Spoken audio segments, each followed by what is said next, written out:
All right, so let's get into it. We walk the same path sometimes, same experiences. So let's get Ford Boss Me up here. Love the content, brother. Love the realness. No sugarcoating, real deal. No fake stuff. No just no BS. Ooh, a little loud. Get that commercial money in for the Boss Me.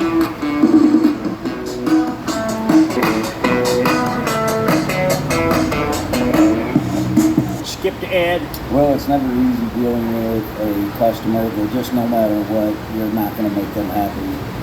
Being in this field, I've seen everything from bad service to manipulators to liars to people getting fired and losing their jobs for poor customer service and everything else. But we actually just had to fire a customer because there was phone call after phone call after phone call about they're not happy.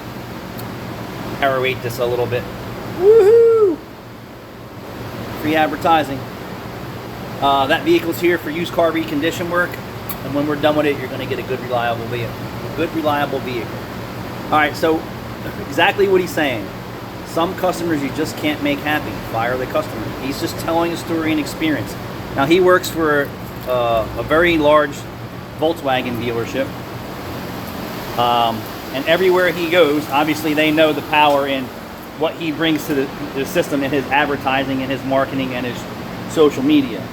And he's just sitting in his car telling a story. Obviously he's not in the work shirt, maybe because they told him that, hey, you can do a video, but don't do it in the work shirt. To the whole point that general managers and management teams actually got involved in this whole scenario. So let me just keep going, because this happens everywhere.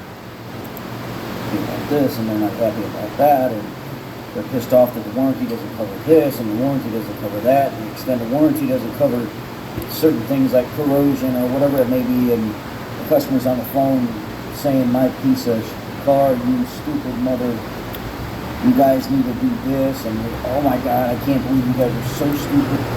Yeah, that's 100% goes on, no doubt, and he's way outside of where we are. If you don't know how to do your job, it's just going off and off and off. Let me just show you the power in what this guy brings. That is just on YouTube. And he's continually growing.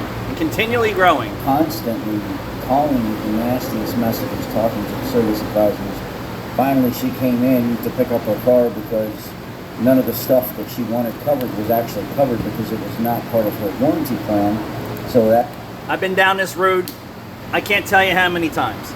And it wears on you. It wears on you mentally and physically.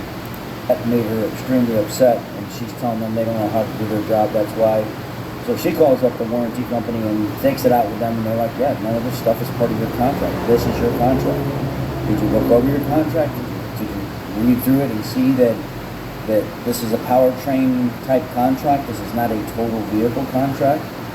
And she was so upset about this whole entire thing. So she comes in to get her car, and while she's getting her keys and closing paperwork and stuff out, she has to pay diagnosis. She pays the diagnosis. Oh boy, I'm sure that was a fight. I guarantee that. Pisses her off even more. Did you hear that? As she pays the diagnosis, which pisses her off even more. And as she, let me play that again. Pays the diagnosis, which pisses her off even more. And as she's walking out, she says to the other customers that are standing with service advisors, I hope you guys have better service than me, because this service here fucking sucks. And she walks out the door, goes outside, and then she's stewing, and she's even more mad while trying to figure out where her car's at. The porter goes and gets her car for her because she couldn't find it. She didn't want to find it. Then she's complaining about... This is an educational vehicle. Educational video for our industry. Not only do you want to teach the positives and the experiences and the right way to handle people so that everything goes the way it should, and I assure you 100% that the greeting, the phone call, all the prior build up to the end resolution is no reflect on the staff at that place. Absolutely not. So he's going to talk a little bit more, and that's why I teach my guys about listen, write down everything that the customer says. be sure to repeat it back to them. Get the signature so that they acknowledge what you said, you heard, translated into words on their repair order, and then have them sign it. Because certain things just go so south. And sometimes the intentions are good the whole way, not on our side of the fence or his side of the fence.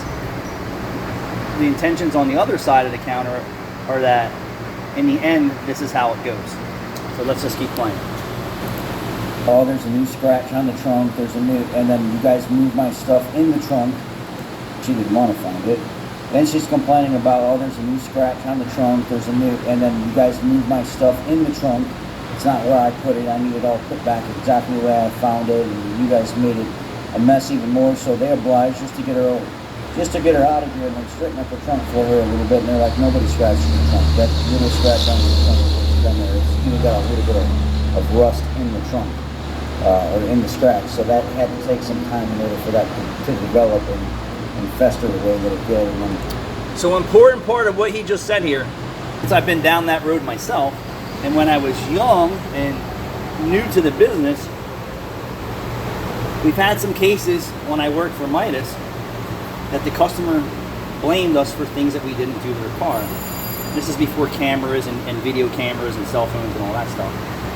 But now when you hear that, you can go out and take what this experienced man and this experienced man is saying to you and go and look at the car and say, yeah, there's rust in that. That didn't just happen. That's been there. Or, hey, we have camera systems now that visualize your whole car before they enter the shop and the hubcaps. Like, we do a lot of video documentation. And why do I do that? Well, it's for you guys and it's for me. Not only for you, but for me as well, so everyone can learn. And I've actually time-stamped certain videos and sent them to customers and said, well, this is the pre-inspection process on YouTube. You can go and watch it, and then I'll timestamp and I'll say, here's the condition at 3 minutes and 40 seconds into your car before we touched it. And then the fire instantly goes out. So this is good. This type of content is good. It's positive. It teaches people behaviors, red flags, and you can avoid a lot of situations. By no means that we're trying to turn this into a negative. We're just sharing our experience. And here's a guy that's been around, and almost 80,000 people are following him. And I guarantee you, before he takes a dirt nap, that he'll have a million followers. That's big time for an auto repair, small channel, not big time, not in a staged environment. Not with camera lighting and all this stuff. There's some guys out there that really dial it in, and it shows in your channels, but I feel some of it's fake. There's no fake here. This is legit. and she's still not happy, so they take the car around front to where sales is at. The general manager and service manager have to get involved. So two upper management team members get involved in this and saying, this behavior is not normal for what we see here and how we handle things, right? And I think the general manager and service manager both said, look, I don't think no matter what we do, we're going to be able to make you happy, because every time you've called up here, you said a bunch of nasty stuff to our customers. You said multiple conversations with the service advisors about how they're so stupid they don't know how to do a computer. Now this immediately drives stress, right? It's no different when I got to come to you and a customer says, hey, it's like this, the part broke off of the car that we had nothing to do with. And I'm going to do a video on that. I got to come to you now. That's going to change your chemistry in your body, because that's how we're built. And you're like, did I do something wrong? Why is he coming at me? I really didn't do anything wrong. Why is this customer coming at me and saying I did something wrong? It changes your whole mindset. And then now you got to go into a whole different thought process of what you're going on, because you're at one level, like everything's good today, and then everything turns to shit just with a simple conversation. And this is what I'm saying. People talk about fatigue. It's a new trending thing called fatigue. You know about that? Oh, well, I'll tell you guys about that later. But yeah, it's fatigue, all right. Job, and you're just very, very belligerent, and there's no making you happy. So I think what's best is that we just they can't go to part work. ways. They can't do You a go job. your way, we'll go ours. holding them down. Obviously, we can't meet Fuck your out. expectations. I'd like for you to find a dealer that can meet your expectations, because we're just not the business for you, obviously. And we're just politely like to Dude, part ways. And He's no joke at take the business 108, someone almost else. 180,000 Thank you, subscribers and have just a on nice day. YouTube, they and he walk does away. content like us. After they let her vent and slam the trunk and open it, slam the trunk and open it, They said there's nothing else we can do for it. It's just better we part ways. Go ahead and go. It's just customers like that, you're never satisfied. You're never going to get anything done with them. They think that if they're loud and obnoxious and they say mean things to you and stuff, that they're going to get their way because other businesses have given them their way and it's worked for them. This is a training video, no doubt about it. But there has to be somebody that eventually stands up and says, no, you're not going to get your way. You're wrong. We don't need your business. Go somewhere else. And that's what stops the cycle. That's what stops the chain. With more businesses, when customers are absolutely wrong and belligerent like that, instead of kissing their ass because they're worried about a bad Google review, what they need to do is start standing up to them and letting them know, we just obviously can't provide the service that makes you happy, so we need to go on somewhere else. Unfortunate, but it just happened. Thanks, Rich. Thank you, Rich, for all you do. And it's just definitely, you know, a real deal scenario. And that was one of the videos I basically had to take down, and that's just the way it goes. But we're just, telling a story, sharing our experience, educating consumers that, you know, if your goal is to have that type of behavior, you're in the wrong place. And it's not normal how that goes down. You shouldn't lose your mind on either side of the fence over something that in most cases can be addressed if both parties are being reasonable. And then once it gets to a certain point, you're like, yeah, and, you know, I need to learn from this experience, you know, and maybe they needed to clarify at the counter, like, this, you owe for the diagnosis regardless of how you feel and what's on your contract. You have to pay the diagnosis instead of being aggravated and pissed off at the end saying, well, you still owe us to $200 for diagnosis.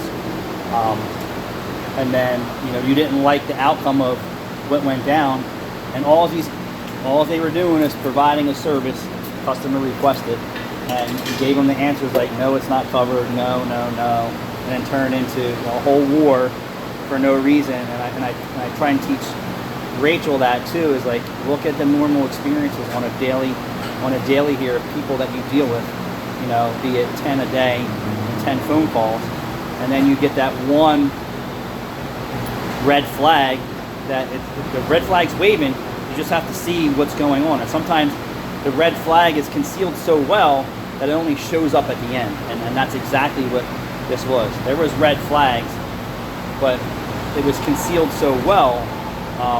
And just like I said, those behaviors are programmed because they've been doing it. So, you know, this isn't negative, this is positive. I don't see any negativity in this whatsoever, and nor do 173,000 subscribers. I guarantee you by the end of the year, he'll have 200,000 subscribers and multi-millions of views. Let's see if we can't view his channel.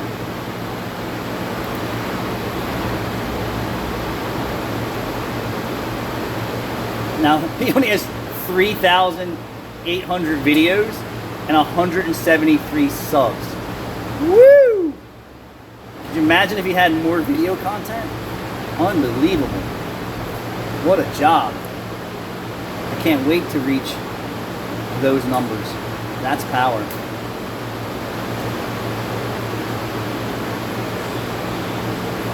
Thanks for watching.